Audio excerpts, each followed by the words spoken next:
ایک ایک کر کے ہر شخص کو دیکھ اور سونگھ لیا تو آخر میں معلوم ہوا کہ ایک نوجوان وزیر ریرا غیر موجود ہے۔ ٹوبی نے مومی سے کہا، لگتا ہے یہ ریرا کی کارستانی ہے کیونکہ صرف وہ ہی غائب ہے۔ مومی بولی، چلو ٹوبی، ریرا کو تلاش کرتے ہیں۔ ٹوبی نے مومی سے اتفاق کیا اور پھر دونوں نے محل کا چپا چپا چھان مارا مگر ریرا نہ ملا تو دونوں کو یقین ہو گیا کہ ریرا ہی مجرم ہے۔ دونوں نے فیصلہ کیا کہ ریرا کو اس کے گھر جا کر دیکھا جائے۔ وہ گھر پہنچے تو ریرا وہاں بھی نہ ملا۔ ٹوبی بولا، مومی، ہم اپنے مالک کو جا کر کیسے بتائیں کہ ریرا اصل میں ہمارے مالک کا قصوروار ہے جو شاید انگوٹھی لے کر کہیں غائب ہو گیا ہے؟ اس کا ایک حل ہو سکتا ہے۔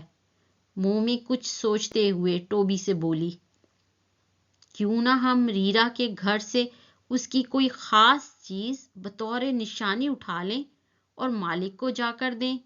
اس طرح مالک کو خود بخود ہی ریرا کا پتہ چل جائے گا۔ ٹوبی نے یہ سن کر خوشی سے چھلانگ لگائی اور مومی کو ریرا کے گھر کے اندر سے اس کے لباس کا کوئی ٹکڑا چرانے کو کہا، جبکہ خود ٹوبی گھر کے باہر پہرا دینے لگا۔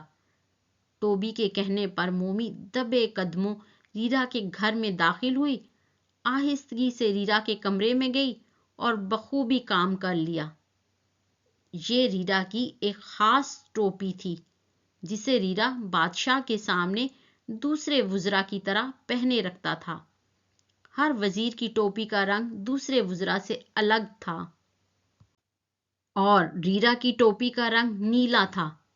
مومی اس ٹوپی کو منہ میں دبوچے ہوئے تھی۔ دونوں اس ٹوپی کو لے کر تیزی سے مومل کی طرف بھاگے۔ مومی چٹان پر بنے قید خانے کی چھوٹی کھڑکی میں کھڑی ہو کر میاؤں میاؤں کرنے لگی۔ اس کی آواز سن کر مومل تیزی سے کھڑکی کی طرف آیا۔ اپنے مالک کے نزدیک آنے پر مومی نے منہ میں دبوچی ہوئی نیلی ٹوپی مومل کی طرف اچھال دی۔ ٹوپی دیکھ کر مومل حیران ہوا اور کہنے لگا، مومی، یہ کیا ہے؟ یہ نیلی ٹوپی تو ریرا کی ہے۔ تو اس کا مطلب یہ ہے کہ اس گھناؤنے کھیل میں ریرا کا ہاتھ ہے۔ مومل کی بات سن کر کھڑکی کے نیچے کھڑا ٹوبی زور زور سے بھونکا جیسے وہ مومل کی کہی ہوئی بات کی تائید کر رہا ہو۔ مومل کھڑکی کے قریب آ کر ٹوبی اور مومی سے مخاطب ہوتے ہوئے بولا، میرے پیارے دوستو، میری مدد کرو اور کسی طرح ریرا کا معلوم کرو اور اس سے میری جادو کی انگوٹھی واپس لے کر آؤ۔ وہ یقیناً انگوٹھی لے کر یہاں سے کہیں دور کسی اور مقام پر چلا گیا ہوگا۔ میرے دوستو، تم دونوں محل کے چاروں اطراف دور دور تک جاؤ اور کوشش کر کے ریرا کو ڈھونڈو اور جس طرح بھی ممکن ہو ریرا سے وہ انگوٹھی مجھے واپس لا کر دو۔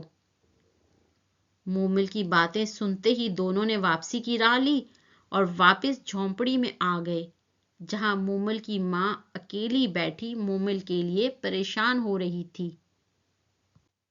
جھونپڑی میں پہنچ کر ٹوبی اور مومی دونوں نے سر جوڑ لیے کہ کس طرح ریرا کو تلاش کیا جائے۔ آخر دونوں نے فیصلہ کیا کہ وہ روزانہ میلوں دور تک دوڑ لگایا کریں گے اور ریرا کی تلاش ہر جگہ کریں گے، حتیٰ کہ اگر ضرورت پڑی تو وہ دور دریا کے پار والے جنگل میں بھی جائیں گے جہاں ہر طرف چوہوں کی بہتات ہے۔ چوہوں کا سوچ کر ہی مومی کے منہ میں پانی آ گیا۔ اس نے مسکراتے ہوئے ٹوبی سے کہا کہ اگر میں اس جنگل میں گئی تو پھر خوب چوہوں کی دعوت اڑاؤں گی۔ مومی کا چوہوں کی دعوت اڑانے کا منصوبہ سن کر ٹوبی اس کے قریب پہنچ کر زور سے بھونکا اور خون خوار نظروں سے دیکھتے ہوئے غصیلی آواز میں بولا، ہمارا مالک مشکل میں گرفتار ہے اور تم دعوت کا سوچ رہی ہو؟ چلو ابھی ریرا کو تلاش کریں اور دریا تک کا پورا علاقہ چھان کر آئیں اور اپنی اس بوڑھی مالکن کے کھانے کے لیے بھی کچھ لائیں۔ بوڑھی مالکن بھوکی ہے۔ جھونپڑی سے نکل کر دونوں نے ایک دوسرے کے پیچھے دوڑ لگائی اور یہ جا اور وہ جا۔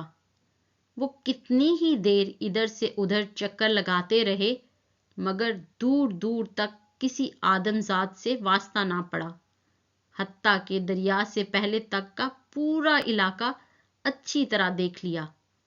آخر ایک جگہ رک کر ٹوبی نے ہانپتے ہوئے مومی سے کہا، کہانی جادو کی انگوٹھی کا پارٹ 9 دیکھیے اگلی ویڈیو میں۔